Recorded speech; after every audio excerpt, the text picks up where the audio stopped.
Shalom, family. Thank you for joining me at Unsectarian Wisdom. I'm your man Elijah, and as usual, I'm a wise, wealthy, rich, celestial being that is loved by the Most High Creator. Let's get it, family. Let's go ahead and jump in. We jumping back into the sealed portion today, family, and we getting into chapter 7.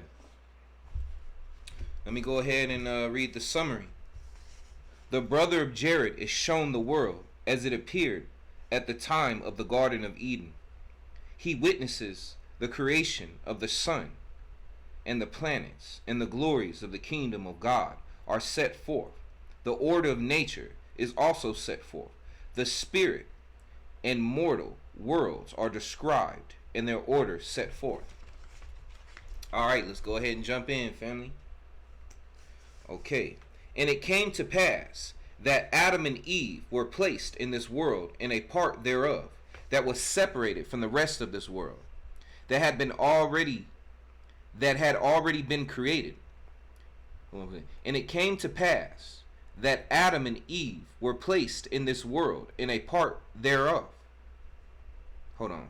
I apologize, family. Let's say, and it came to pass that Adam and Eve were placed in this world in a part thereof that was separated from the rest of this world, that had already been created. And they were separated by many waters. And this part was known as the Garden of Eden. And this garden was like unto the world that the brother of Jared had described when he visited the kingdom of the Father and met his eternal mother for the first time.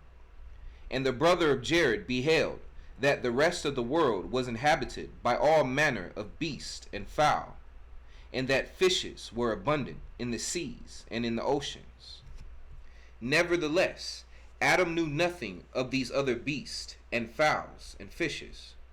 Behold, there were also animals that appeared like unto Adam and Eve, they having lived among the order of animals in the other parts of the world. But Adam and Eve knew nothing of them, nor did these other mortal beings know about Adam and Eve. Family, this is exactly what I needed to read right now. I've read this before. Look, I've read this whole book before. It's been a minute. And it was just like a quick go through. But there's a lot of info. But this right here, when you go to this map in the back, family, some of these different lands, family, they have beasts like people in them, with heads like lions or tigers, maybe heads like lizards, reptilians, you know, maybe heads like bears. Family, know that man, or so-called humankind, is within the same class of beast. We are a beast. Bears are beasts. Lions are beasts. We are beasts. You know, when you watch these anime shows, family, and in these anime shows, they have people with that look like us but have ears like cats or dogs, and they'll have tails. They'll be humanoid. They'll walk on two legs. They'll talk. They'll have their own societies. But, you know, they'll be similar to us, but they won't be us. They might have a face like us. They might have skin like us, but they'll have a tail and ears. Family, I'm saying, family, it's real. This is the stuff that they keep away from us that they don't tell us. Like I tell family, Lord of the Rings is a pre-flood story. That's like the world before the flood, or thousands of years ago. Lord of the Rings is a pre-flood story, family. Once again, listen to my Cobran, my readings on the Cobran. That has some more interesting information on different beasts. Also read, go read more. If you haven't listened to my other sealed portion readings, listen to those. Listen to my Keys of Enoch, family. Listen to my readings when I get into this book, Terra Infinita. Family, it's up to us. Because I'll put it like this, family, the enemy isn't going to tell us the truth. The so-called higher-ups aren't going to give us what we need. It's up to us to take the pieces of the puzzle and put it together, to connect the dots ourselves. And family, I'm telling you right now, and look, I'm telling you, and I promise you I will never be proved wrong about this. Even if I'm not able to prove it in this lifetime, I promise you, if the internet is left around after I'm gone, I promise you one day, this video might get millions, billions of views. There are other beasts other than humankind. We are human beasts. We are the beast. 666 beast system. 666 is representation of man or humankind. It's a different type of beast. But I'm telling you right now, there are beasts out there with lion heads. They have bodies like us, but they have heads like lions. They have bodies like us, but heads like freaking bulls. Bodies like us, but heads like dogs. Come on, look at the Egyptian walls. The hieroglyphs, they got people walking around with heads of eagles and freaking dogs. Like, come on now, family. Let's go back into it. Behold, there were also animals that appeared like unto Adam and Eve, they having lived among the order of animals in the other parts of the world. But Adam and Eve knew nothing of them, nor did these other mortal beings know about Adam and Eve. And there were animals in the garden that were prepared for Adam and Eve, yet they were different from those that had been created in the other parts of this world. Nevertheless, the part of the world in which the Garden of Eden was placed also had many other animals, which were also in other parts of the world, but were no longer living there when the garden was prepared for Adam and Eve. And the brother of Jared wrote concerning the many different animals that he had never before seen until this great vision, and marveled at their greatness and number. And it came to pass that the Lord spake unto the brother of Jared, saying, Behold, these other creatures are those that the laws of nature require, in order for all things to be brought to pass in order. Behold, one day all creatures will be known by the inhabitants of the earth, so that they may understand how the laws of nature in heaven cannot be altered or changed. For many changes will take place in the parts of the world separated from the garden in which Adam and Eve have been placed. And these changes will prepare the earth to pass through its probationary state, so that it too can receive its paradisical, so that it too can receive its paradisical glory. Now I, Moroni, will not dwell much on the things which the brother of Jared learned at this time from the Lord, for these things will be made known at a later time in this record, where the discovery and understanding of these changes in nature and also of these animals will be discovered and understood by the children of men. Telling you, family, animals about to start walking out the forest with heads, with bodies like humans, but heads like tigers and stuff, family. I'm telling you. It sufficeth me to say that the Lord worketh with the laws of nature, as they have been decreed from the beginning. Behold, these laws cannot be altered, and must be obeyed in order for any eternal work to progress. Behold, these laws cannot be altered, and must be obeyed in order for any eternal work to progress. I would also say internal work as well as eternal. Look at that play on words. Internal, eternal. You need to do internal work too, family. Even God cannot alter the laws of nature, which are the eternal laws of heaven. Nevertheless, he useth them for his purposes and for his glory. Family, also know when I'm reading this, there's a difference between, remember, and if you've been following me in these other chapters, family, they gave you three different types of beings. They gave you celestial, which is, I guess, where we are now. You have it's who you are now. This is the celestial glory. Then there's the terrestrial, which is spiritual beings who have no body of flesh. And then you have the celestial beings, which are like gods who can cross between spiritual and physical. So, with that said, know that at times, family, when these books talk about God, it's not, this we have to know, there's a difference between God and the creator of all things.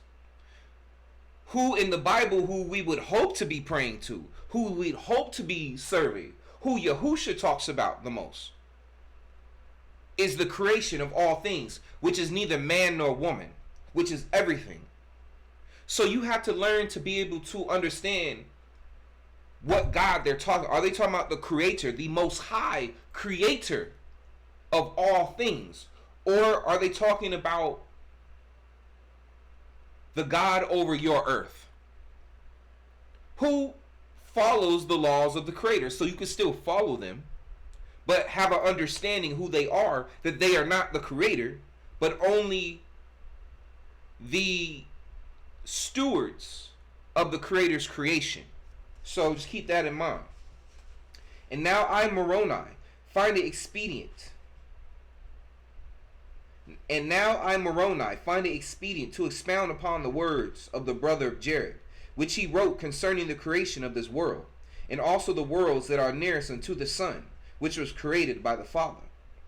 For it came to pass that Jesus made these things known unto him, and commanded him that he should write the things which he beheld.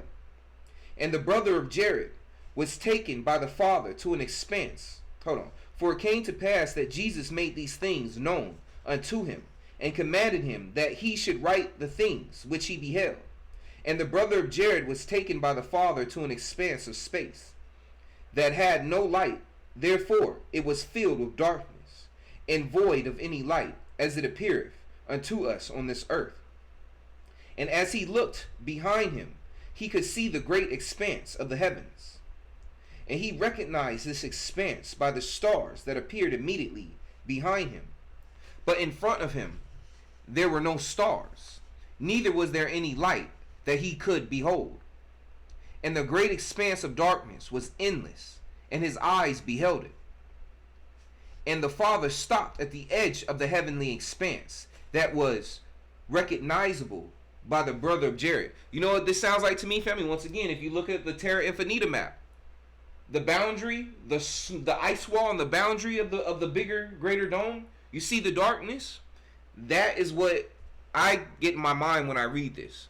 That boundary right there, family, is made so that once we all within the center of the dome come together and come to a greater understanding of the Creator, once we come to an understanding of our state of being, once we make it to that edge, then that edge will only expand into a bigger dome of many other places like these. But they will only be created once we're able to believe it, once we're able to explore, once we're able to walk in the words of the Creator. That's what I see.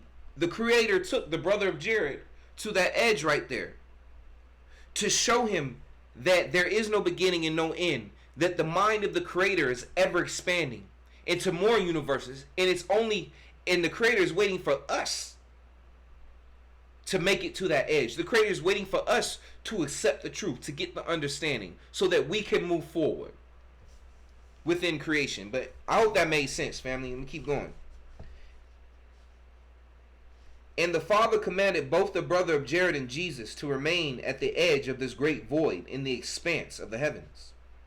And the Father continued on for a time into the great expanse, until the brother of Jared could not see him any longer. And Jesus spake to the brother of Jared, saying, The Father hath found a place in the greatness of the expanse of heavens, where he will create a son like unto the one that giveth light to the earth, to which we belong. And this power and knowledge is reserved for those who have proved themselves worthy of such power. Therefore, we are not able to see this great work performed, or hear the wonderful commands that the Father giveth to the elements that are necessary to create the power and glory of the Son. And it came to pass that there immediately appeared an exceedingly bright flash of light, the size and breadth of which have never been described by man until the brother of Jared attempted to describe that which the Father caused to come to pass, as the brother of Jared wrote concerning this miraculous creation in the words of his vision. And he wrote, saying, And this exceedingly immense light began to spin perpetually, and as it spun, other elements were present and were attracted to the motion of the spinning body of this exceedingly great light. And there were motions of many elements that I was able to comprehend, and the end of which I did not understand. But as I watched the Father perform his work, I noticed that other balls of matter spun off the great ball of fire that he had created. And when they had been thrown out into the expanse of the darkness, hold on, let me go back. And there were motions of many elements, that I was able to comprehend, and the end which I did not understand. But as I watched the Father perform his work, I noticed that other balls of matter spun off the great ball of fire that he had created. And when they had been thrown out into the expanse of the darkness, they began to cool and became round like unto a ball. And these reflected the light from the new sun that the Father had created. And they became lights in the expanse of the great darkness. Now, I want to say something to you, family. You can believe what you want to believe. This is why I said do your own research. Line upon line, precept upon precept. Here a little and there a little. With thine own getting, with thy getting, get thine own understanding. I'm going to tell you right now, family. When it comes to the Bible, Quran, Buddhist texts, these books, all books have been touched by the enemy. And the enemy are those who want to keep us asleep to the truth, who don't want us to know what they know. But once again, please don't believe nothing I say. You can lead yourself to hell. But I would suggest you at least listen to what I say and at least try to study these things, right? Because the enemy, like I said, family, just like they touched the Bible, the Quran, Buddhist texts, and any other book, they have touched this as well to push their narrative, especially this narrative of this globe. But once again, family, just like in the Bible, Quran, Buddhist text, it don't matter how much they've touched it. Just like the Bible says, what the enemy meant for evil, the Creator will turn to good. The truth is still within these books, family, but it's up to us to go inside and to decipher the code, to find the truth, to read here a little, there a little. Not just in this book, not just in the Bible or the Quran or Buddhist texts, but everywhere, so that we can bring the puzzle pieces together. Anyway, family, let me keep going. And these balls of element did also spin in the same direction and in the like manner that they had been thrown off by the great sun. And from their own spinning, other balls were thrown off and cooled close unto the balls from which they were formed. And in this manner did I witness the Father creating a son and the worlds that belong. And in this manner did I witness the Father creating a son and the worlds that belong to that son, in the like manner of those that are next to the earth on which I reside. Also, family, when you take this picture, if you look at Yahusha or Jesus, as remember, the true Creator doesn't have hands or feet. The true Creator is spirit. So spirit is like water. It can take the form of anything. So sometimes, family, when you look at the sun in the sky, don't just look at it as a ball of fire. Look as that sun is actually Yahusha. That sun is Jesus. Remember, I'm not telling you to worship the sun, just like I wouldn't be telling you to worship Jesus. You only worship the Creator of all things. But know that Yahusha is spirit, and when you're spirit, family, you could take the shape of anything. So just keep that in mind. So I just want you to keep that in mind as you go through the story talking about, and also look at the symbolism as he created the sun and the other planets that revolve around the sun. Things have different meaning sometimes when you take them out of a physical picture, like of what you would assume it looks like through the common sense of today's science. But then, like, for instance, the temple in the Bible is not always talking about a physical building. The temple is talking about you. So vice versa. The sun is not always just talking about a physical sun, of nature. It's talking about Yahusha. So just put that out there. And the Father appeared before me, and my brother, even Jesus Christ, and said unto me, my beloved Son, these are like unto the world on which thou livest. Behold, these are my creations, and belong to my kingdom, like those that belong to the kingdom that I have placed in the authority of thy elder brother, Jehovah. Behold, one day these planets and these moons which appear as the stars in the sky to thee and thy brethren on the world in which thou livest, shall be the glories of my kingdoms, for the children which I have created for this kingdom. And there are 3 degrees of glory in my kingdom, and each degree hath 3 degrees.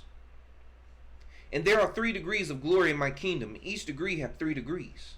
And to each of these pertaineth one of these planets which I have caused to be created. And that planet closest to the sun shall be the highest degree in the celestial degree of glory. And the next unto it shall be the next degree, or in other words, the lower degree. And likewise shall all the degrees of glory in my kingdom be laid out before me, until they once again reach the borders. Hold on. And that planet closest to the sun shall be the highest degree in the celestial degree of glory. And the next unto it shall be the next degree, or in other words, the lower degree.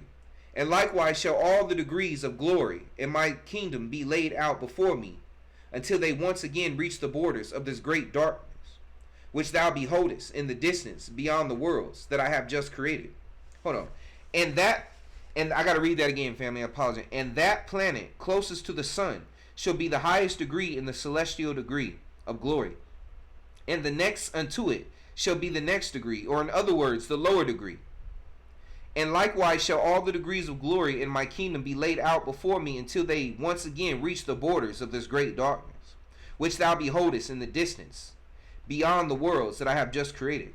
Behold, there is no glory that is lower than the next, for they lay before me in the perfect line, each in its own orbit, circling the great light that I have caused to be created, to give them life unto them. Behold, there is no glory that is lower than the next, for they lay before me in a perfect line, each in its own orbit, circling the great light that I have caused to be created, to give life unto them. But the degrees of these glories shall differ, as the brightness of the sun differeth from the brightness of the moon, and also from the brightness of the stars. Nevertheless, even the moon and the stars receive their light from the sun. Nevertheless, even the moon and the stars receive their light from the sun. And likewise shall all my glories receive the same light, even my light in my kingdom. However, each will have a different degree of that light, and be empowered with different powers and limitations, depending upon the amount of light each receiveth from the sun, or in other words, from me. Now this is the great mystery that thy brethren did not understand. And they will not have this understanding, nor will they have this power, yea, even the power of creation, unless they receive it from me. And only those who inhabit those degrees of glory in my kingdom that are closest unto me shall receive this power. And to the rest will I give a portion of this power, according to the rights and privileges associated to the degree of glory to which they belong. Okay, this sounds once again like this brings to mind in the Bible where it speaks about those who will be cast out into outer darkness with gnashing of teeth. And a lot of this I'm reading right now, once again, full circle brings that back to the forefront of my mind. That dark, that edge, once again, that's the gnashing of teeth. Or as he sits here and describes the three levels of glory, and the further you get away, you know, the one close to the sun is highest, second is lower than that, third. So the further away you get from the sun, as we're taught in school, less light, right? So once again, the further you get away from the sun, or Messiah, Yahusha, the Christos, the less light shines on you, the less power you have, because the less understanding. So just a thought. So in other words, cast out into outer darkness with gnashing of teeth. And only those who inhabit. Okay, hold on. And now, my beloved son, it must needs be that the laws of nature are satisfied according to their foundation. And they have been found. Okay. And now, my beloved son, it must needs be that the laws of nature are satisfied according to their foundation. And now, my beloved son, it must needs be that the laws of nature are satisfied according to their foundation. And they have been founded on the eternal laws of heaven, which are unalterable and cannot be changed, but must be abided by in order to bring about the immortality and eternal life of my children. And there must needs be order in all things. And with this order cometh the preservation and continuation of life. Hold on, let me go back. And now, my beloved son, it must needs be that the laws of nature are satisfied according to their foundation. And they have been founded on the eternal laws of heaven, which are unalterable and cannot be changed, but must be abided by in order to bring about the immortality and eternal life of my children. And there must needs be order in all things, and with this order cometh the preservation and continuation of lives.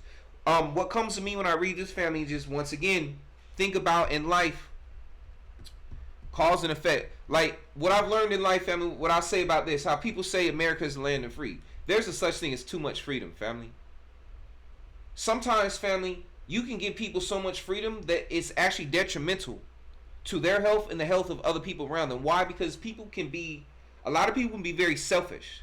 A lot of people can do things only thinking about themselves and their personal joy, but not thinking about others around them and how they affect, and about how their choices affect other people around them.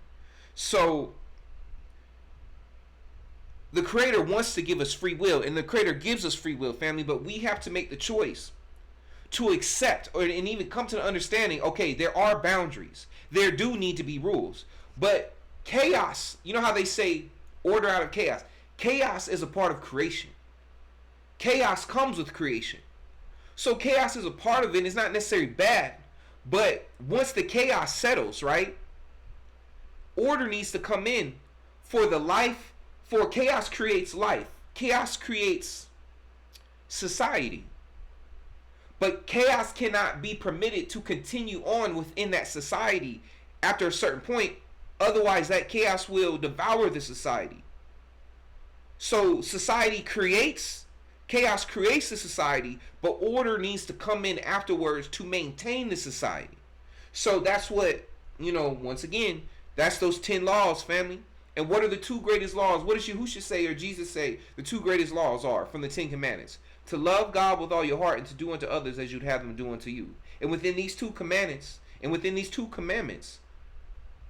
cover all other commandments. Or sum up all the other commandments within those two laws. Anyways, keep going. And it came to pass. So once again, family, there's such thing as too much freedom. But then there's a such thing as a government having too much control to the point where you're slaves. It's just we have to understand, family, that I'll put it like this. If I lived on the earth right now, it's just me and another woman, that's different. I don't really have to worry too much about other people in the environment because it's just us.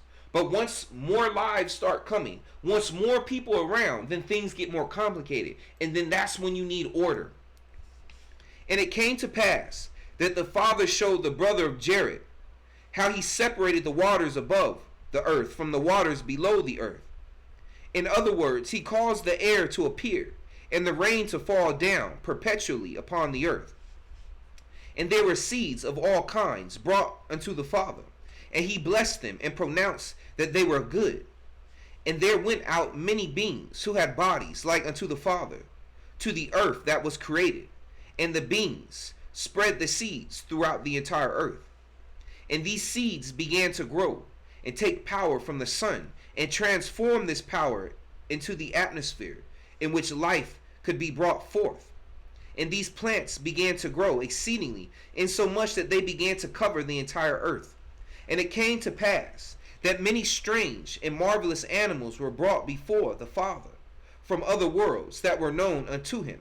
And he took these animals and blessed them and placed them upon the earth to eat the plants that had overgrown the earth, thus assuring a natural balance in all things.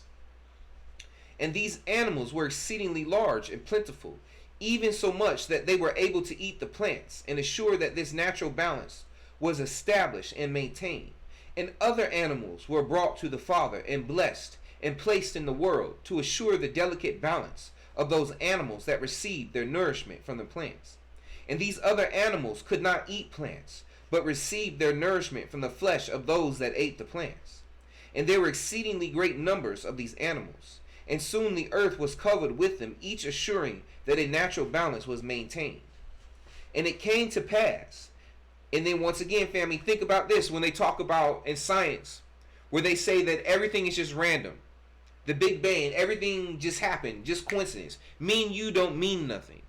But then when you look at life and how delicate nature is, and how you have, if you don't have the animals, right, what'll happen? The plants will overgrow the earth. It'll be, be like an overgrown rainforest that you can't even walk through because the shrubbery is so overgrown that you can't even see the ground. And matter of fact, that comes to why in some places, family, in forests, people, they'll cut down the old trees within forest, right? Because when a forest is overgrown, it keeps, let's say it forms a strong canopy.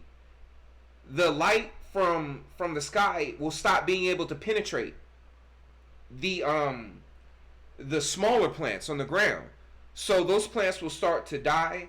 It'll cause they'll cause the ground to erode. It'll cause more mudslides. So you need to, as the Bible says, till the ground in the forest to manage it, so that the old can decay and the new can come in. So just another way of thinking it. So once again, science says that this all happened for no reason, but yet everything works together in such unison to where if one was gone, like for instance, you say we hate spiders, but spiders eat a lot of the insects that would probably overrun us if the spiders weren't here. You know, and then the other animals that eat the spiders so that they don't overpopulate. So anyway, and it came to pass that the animals that received their nourishment from the flesh of other animals began to rise up and destroy those that received their nourishment from the plants.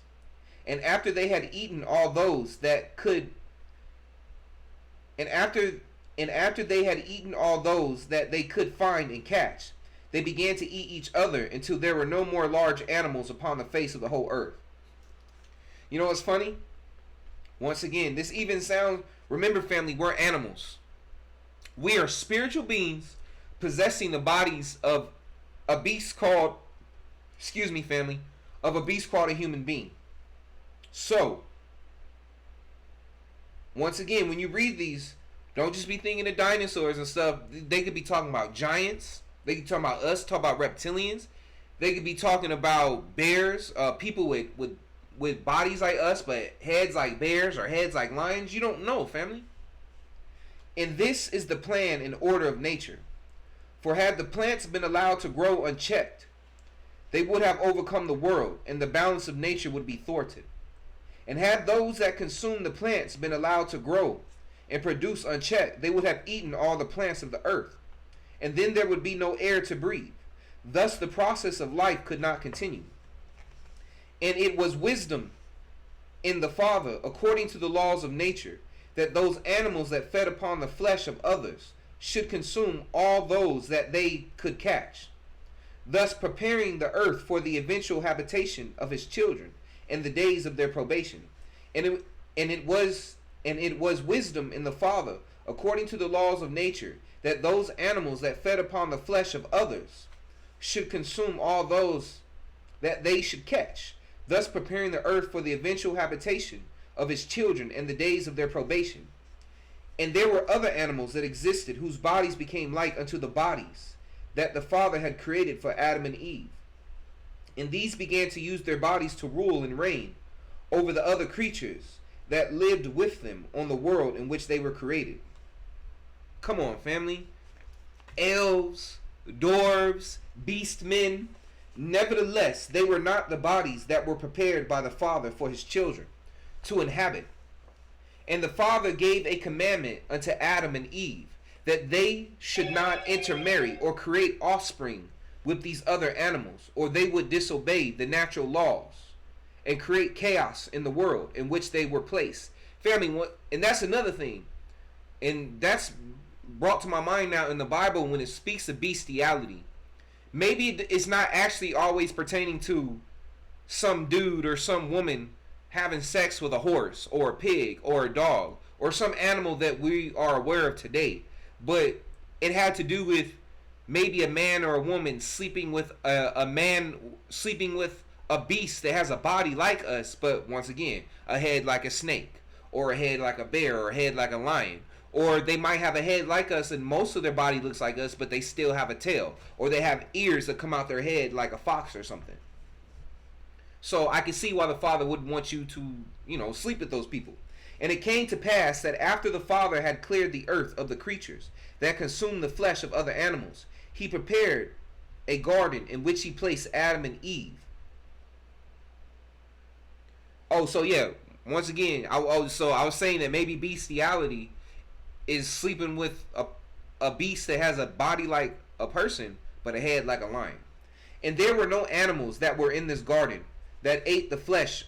Okay. And there were no animals that were in this garden that ate the flesh of those animals that received their sustenance. Hold on. And there were no animals that were in this garden that ate the flesh of those animals that received their sustenance from the plants. And Adam and Eve did not eat the flesh of any animal, and were commanded to abstain from such things. Once again, cannibalism. So if we find out that we're all from the beast class, would it not be considered cannibalism? If, let's say, once again, if there's a man in front of you, or a so-called woman in front of you that had arms and legs like you and a torso like you, not covered in fur, but they had a head like a lion and maybe feet and hands like a lion, but and they talk like you, and they had family members, would eating them be cannibalism? Would eating them, if there was a person who had a body like you but a head of a dog, would it be considered cannibalism eating him? Just saying, these are things to think about, family. And there were no animals that were in this whatever. Okay. And there were no animals that were in this garden that ate the flesh of those animals. And there were no animals that were in this garden that ate the flesh of those animals that received their sustenance from the plants. And Adam and Eve did not eat the flesh of any animal, and were commanded to abstain from such things. That it was an abomination to consume the flesh of any other animal that partook of the fruit of the plants and of the trees that the Father had caused to grow perpetually upon the earth. Nevertheless, in other parts of the world, the Father allowed there to remain many animals that ate the flesh of other creatures, to maintain the balance of nature that was intended from the beginning. But in the Garden of Eden there were none. And those animals in the other parts of the earth that were like unto Adam and Eve did also consume the flesh of other animals. But in this they did disobey the law. Okay. And those animals in the other parts of the earth that were like unto Adam and Eve did also consume the flesh of other animals. But in this, and those animals in the other parts of the earth that were like unto Adam and Eve did also consume the flesh of other animals. But in this they did disobey the laws of nature, and died unnatural deaths because of the things that they did eat. And Adam and Eve lived in the Garden of Eden peacefully. And they did not grow old, nor did they clothe themselves and cover their nakedness. For behold, they did not know that they were naked, for they had never seen an animal that was not naked. And in this state of innocence did they exist forever. And in this state the Father allowed Adam and Eve to live, to show unto all of his children the state in which all would remain, if it so be that they did not enter into mortality, and be subjected to the vicissitudes and sorrows of mortal life. And Adam and Eve were ignorant of their nakedness. Or in other words, they did not know right or wrong, and were like unto little children. Hold on. I'm going to read this again. And in this state, the Father allowed Adam and Eve to live, to show unto all of his children the state in which all would remain, if it so be that they did not enter into mortality, and be subjected to the vicissitudes and sorrows of mortal life. If it so be that they did not enter into mortality, and be subjected to the vicissitudes and sorrows of mortal life. And Adam and Eve were ignorant to their nakedness. Or in other words, they did not know right or wrong, and were like unto children. In other words, family, this is where it might get confusing for some people. What is being explained here is, once again, in the beginning, the Father put Adam and Eve in a garden, right? But because the Creator gives us free will, the Creator didn't tell Adam and Eve or make them do anything. It was up to them to experience it themselves. Like, for instance, when you're learning something, I could tell you all day what the answer is, but the answer won't be as understandable to you, or it won't hit you as hard, or it won't be as understanding to you as if you discovered that answer on your own. Me telling you, you're like, oh, okay. But just because I tell you what it is doesn't mean you understand it. But if you figure it out yourself and experience yourself, it's another level of understanding. So, the Father, in my opinion, now from all the learning that I've had and the way I look at things, the Creator allowed the snake. Matter of fact, I believe the Creator was the snake. I don't necessarily believe that. Well, everything is the Creator. I'm not sitting here saying that God did it with Eve. I mean, what I'm saying is, before what happened. Remember, it said they were like children. Adam and Eve didn't know about sex. They didn't know about clothes. They didn't know about other people. They didn't know about anything. They were children. All they did was eat and sleep, walk around, live life, and they couldn't die. That's how they were. So basically, God is saying, look, in this state, the point is to learn. I put it like this: if we lived in the state of Adam and Eve like that forever, essentially we would be no different from the Creator in the Creator's first form, which is the ether, the darkness, which is nothing, which is not needing love, not needing sleep, not being able to die, not really living, just existing. So at that point of Adam and Eve, they were just existing. There was no purpose. It was just eating and sleeping. They weren't having sex. They were just existing. So if it was not for Lucifer or whoever the snake was coming in and causing that division, in other words, waking them up to the truth that there is more to life than just existing. In other words, there's more than just eating and sleeping and just hanging out all day.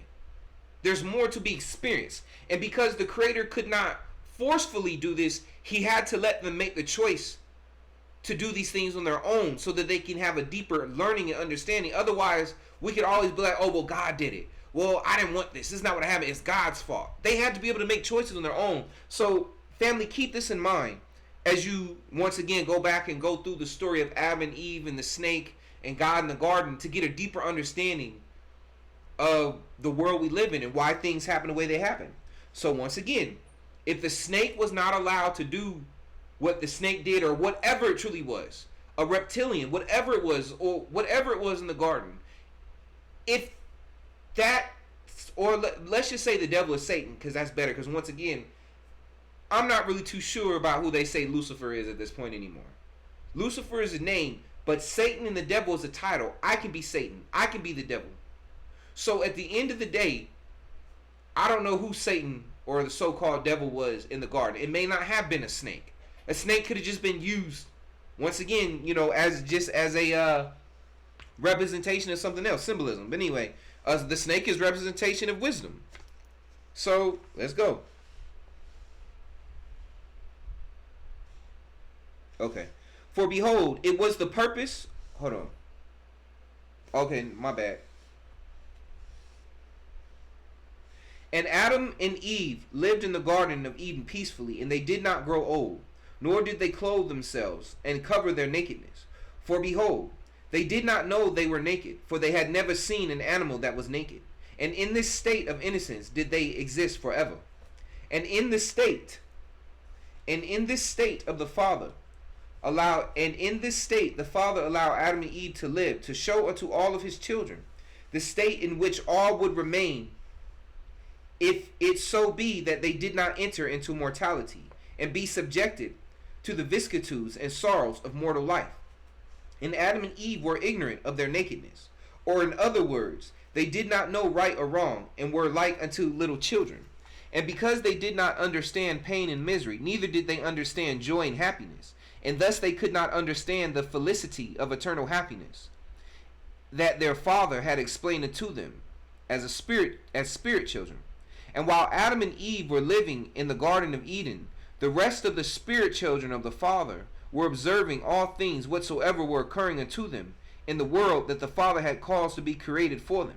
And they also beheld the animals and the other creatures that inhabited the other parts of the world, which were separated from the garden that was placed in the land that the Father called Eden.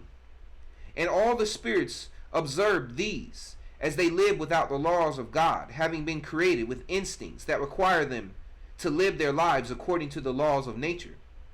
Nevertheless, these did not have free agency, and were bound by the laws of these instructions that held them in the sphere of their individual creation, which had been given unto them by the Father who had created them.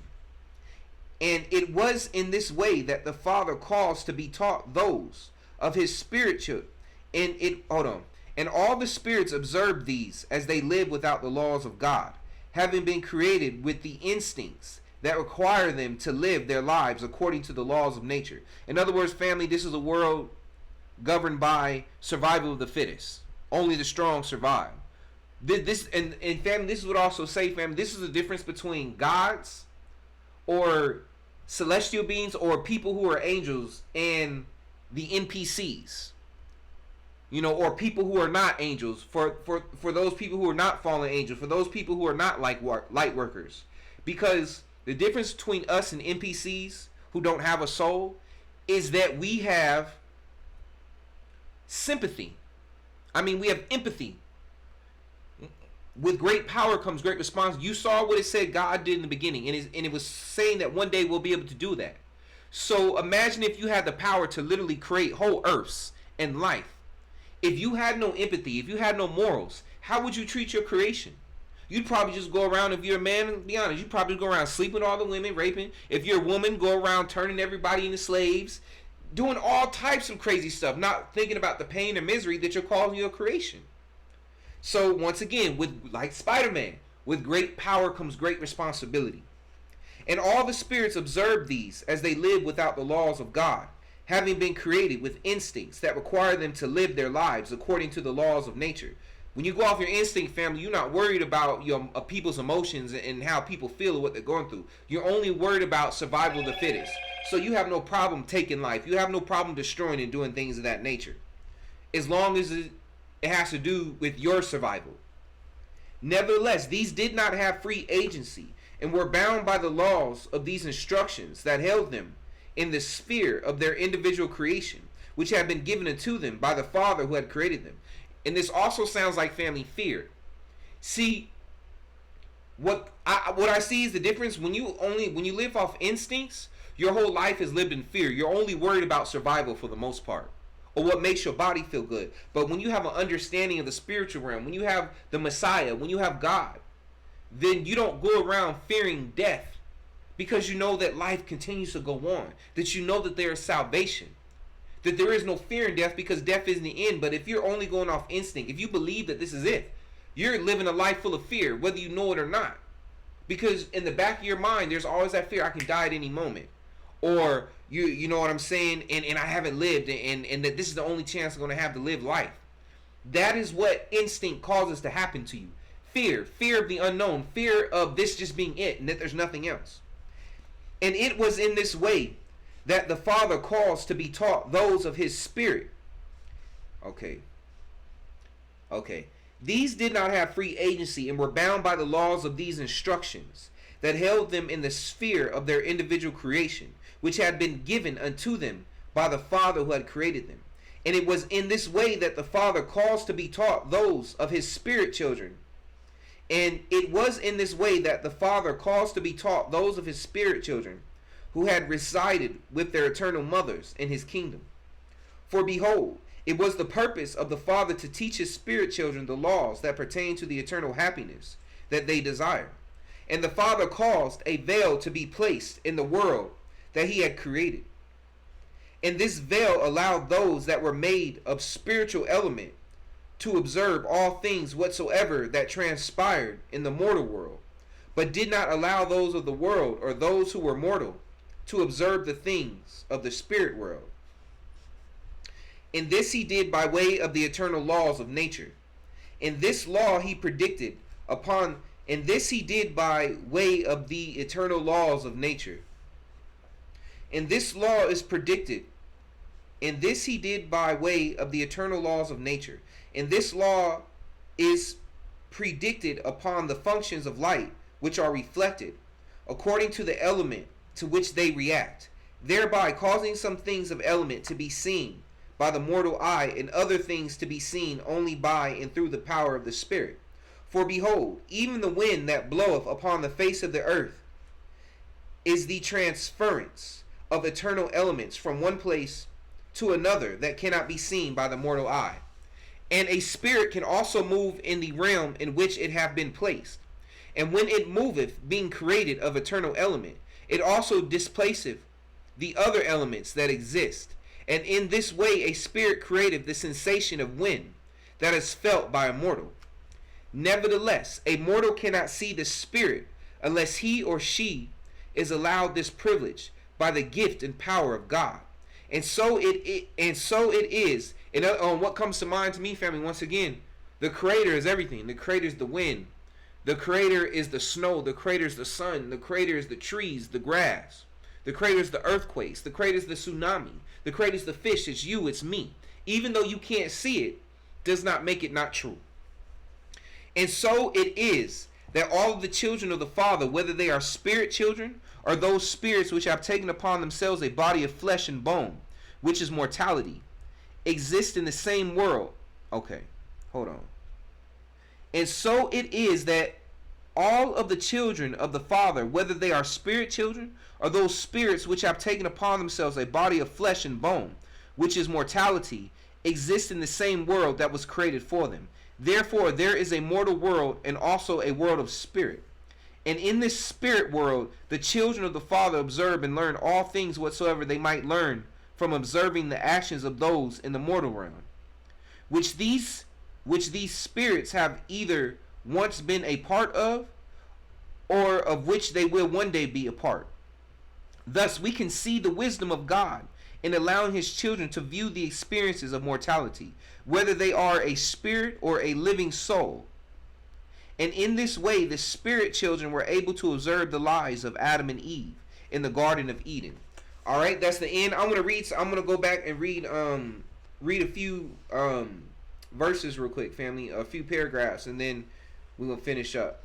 And it was in this way that the Father caused to be taught those of his spirit children who had resided with their eternal mothers in his kingdom. For behold, it was the purpose of the Father to teach his spirit children the laws that pertain to the eternal happiness that they desire. And the Father caused a veil to be placed in the world that he had created. And this veil allowed those that were made of spiritual element to observe all things whatsoever that transpired.